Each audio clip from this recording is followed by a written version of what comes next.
Susan Blanchard sat at her parents' dining table in their old Illinois farmhouse, the Christmas tree lights flickering in the dim living room. It was December 1978, and the holiday cheer felt fake. Her mom's voice cracked with anger. "Enough, Susan," she yelled, leaning forward, her eyes sharp. Her dad added, "You always make everything about you." The word stung Susan like a slap.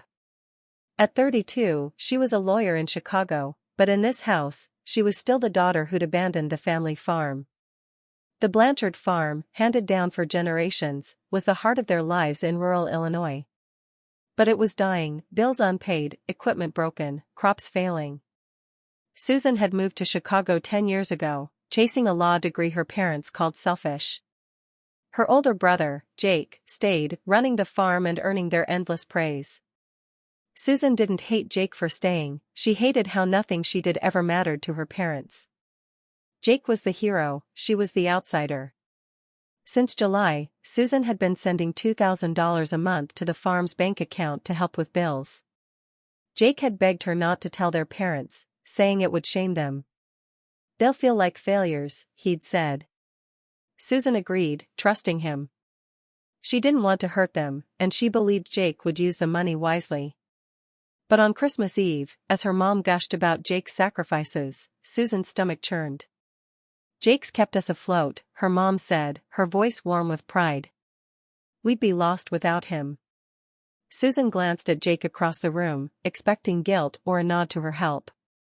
Instead, he smirked, leaning back in his chair like he was enjoying the spotlight. Her heart sank. He'd taken credit for her money. "Actually," Susan said, her voice trembling, "I've been sending the money every month since July." Her dad laughed, shaking his head.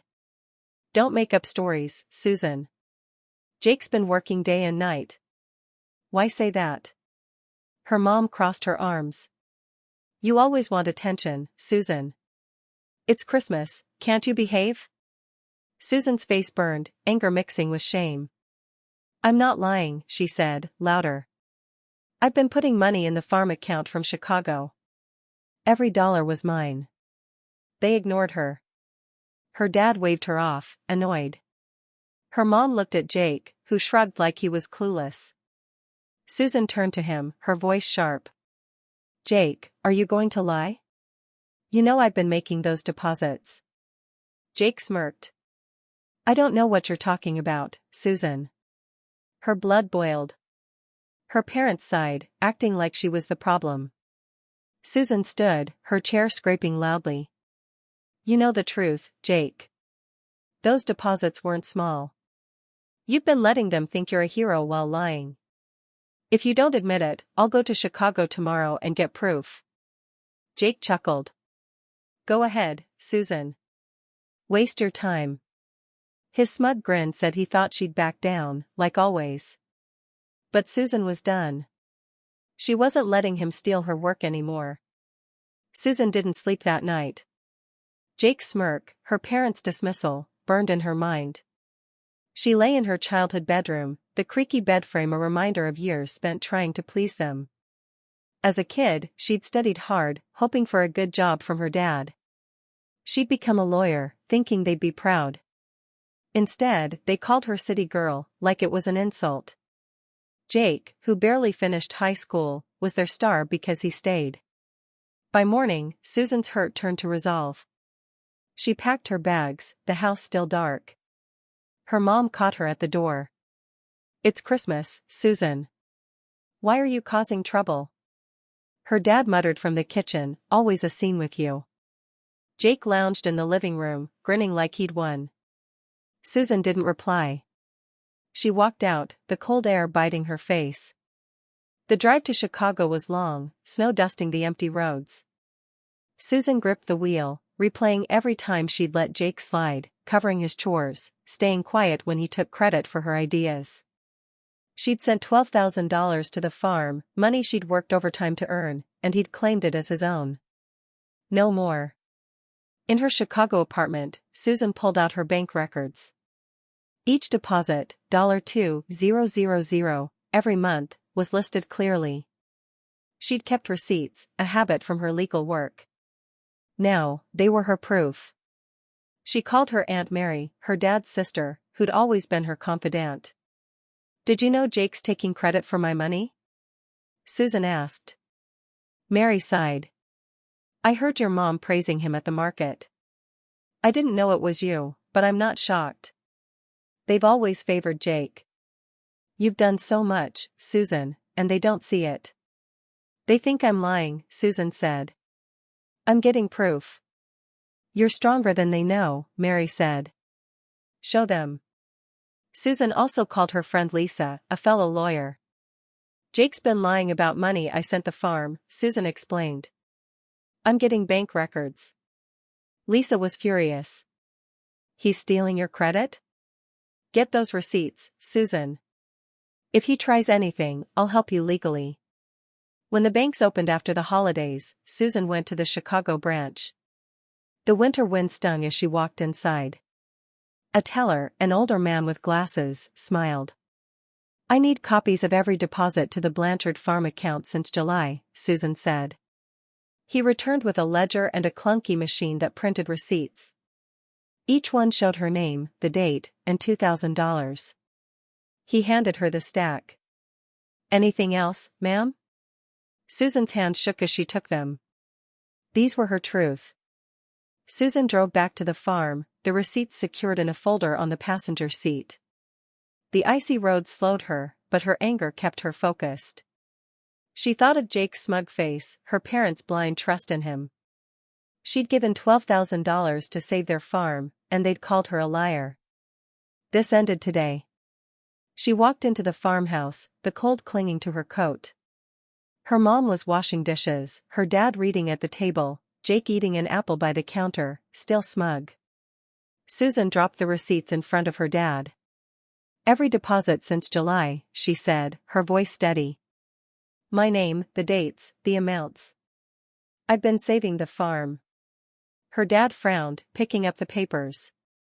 Her mom dried her hands, skeptical. Jake's smirk flickered. "This doesn't make sense," her dad said, flipping through. "Why would you do this?" "Jake said he's been covering it all," her mom said, confused. Susan stared at Jake. "Are you still lying?" Jake tossed his apple core away, laughing. "Those are fake, Susan. You made them up to make me look bad." Her dad shook his head. "This is too much, Susan. What's wrong with you?" Her mom held the receipts like they were trash. "You think we're fools? Jake's been here, working, while you're off in the city. Now you bring fake papers for attention?" Susan's chest tightened, tears burning her eyes. "They're not fake. Call the bank." They didn't budge. Her dad tossed the receipts down. "You're embarrassing yourself." "I can't believe this," Susan said, her voice rising. "I show you proof, and you choose him. I've kept this farm alive, and you call me a liar." Jake shrugged, smug. "You're jealous, Susan. Always have been." Susan snapped. "I'm done. Don't expect me back. I'm done with all of you." Her mom's face hardened. Her dad sighed, like she was the problem. Susan stormed out, slamming the door. The cold air felt cleaner than that house. Back in Chicago, she called the bank. "Stop all transfers to the Blanchard farm account," she told the teller, her voice firm. It felt like cutting a chain. "Let Jake save the farm now." She was free. But doubts crept in. Had she been too harsh? The farm was her family's legacy. She pushed the thoughts away, remembering Jake's lies, her parents' dismissal. She wasn't the villain, they were. For 6 months, Susan heard nothing from her family. She threw herself into work, winning cases, and building her reputation. But the hurt lingered, like a bruise that wouldn't fade. She avoided family photos, ignored holiday cards from cousins. Then, one summer day, a knock came at her apartment door. Her parents stood there, looking older, nervous. "Can we come in?" her dad asked, his voice soft. Her mom clutched her purse, eyes down.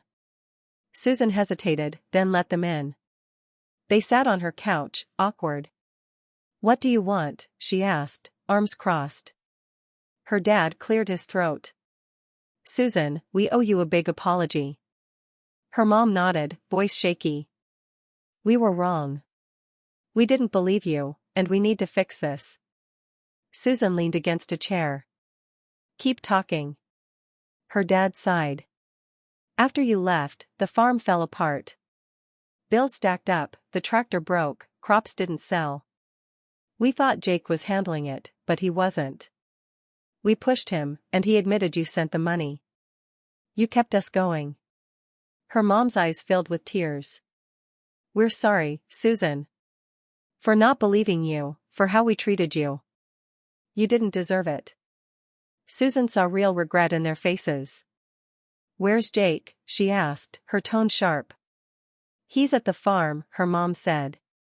"We thought we should talk first." Her dad nodded. "He's ashamed. He said he's sorry, but he doesn't expect you to forgive him." "Ashamed?" Susan laughed, bitter. "After lying for months? You're still protecting him. He should be here, apologizing to me." Her mom tried to speak, but Susan cut her off. "You're cleaning up his mess again. He lies, steals my credit, and you shield him. Do you see how wrong that is?" Her dad shifted. "We thought it'd be easier this way." "For who?" Susan snapped. "Not me." Silence. Her mom twisted her purse strap. Her dad stood. "You're right. We should have brought him. We've made excuses for him too long." Her mom stood, eyes wet. "We're sorry, Susan. You deserved better." They left, their shame heavy. Allies emerged. Aunt Mary sent copies of letters her parents wrote, admitting Jake's lies. Lisa offered legal help if Jake caused trouble. Tom, a neighbor, told Susan he'd heard Jake bragging about saving the farm at the local bar, and now told everyone the truth. Susan's cousin, Ellen, called, "I'm on your side, Susan. Jake's been lying for years." Jake tried to fight back, spreading rumors in town that Susan was too big for her boots. Her parents' friends whispered she'd abandoned the farm. But Susan's allies spoke louder, and the truth gained ground. A week later, Jake knocked on Susan's door. He looked worn, hands in his pockets. "Can I come in?" he asked, voice low. Susan let him in, silent. He stood, uneasy. "I'm here to apologize," he said, eyes down. "For lying, taking your money's credit, letting Mom and Dad treat you badly. I was jealous, Susan. You're a lawyer, doing big things. I'm stuck on the farm, failing. I wanted to feel like I mattered. It was wrong." He broke down, sobbing hard, his shame raw. Susan stood, torn. She didn't forgive him yet, but his regret was real. "I need time," she said. He nodded and left. Her parents changed. They stopped defending Jake, managing the farm's finances themselves. Jake worked to fix his mistakes, keeping his distance. The farm struggled, but Susan didn't step in. They had to face their choices. Susan excelled in Chicago, winning a big case that made the papers. She spoke at a women's conference, "Your worth isn't what others say, it's what you know." The crowd cheered, and Susan felt free, not from anger, but from their hold. A year later, Susan was at peace. Her parents called sometimes, their tone fair, no excuses. Jake stayed back, rebuilding trust slowly. The farm limped on, but Susan didn't carry its weight. In her apartment, Susan looked at an old photo of her and Jake, laughing as kids. She didn't feel sad, just relieved. Family isn't just blood, it's who sees you. Susan had chosen herself, and her life was hers. Her story wasn't over, it was just starting.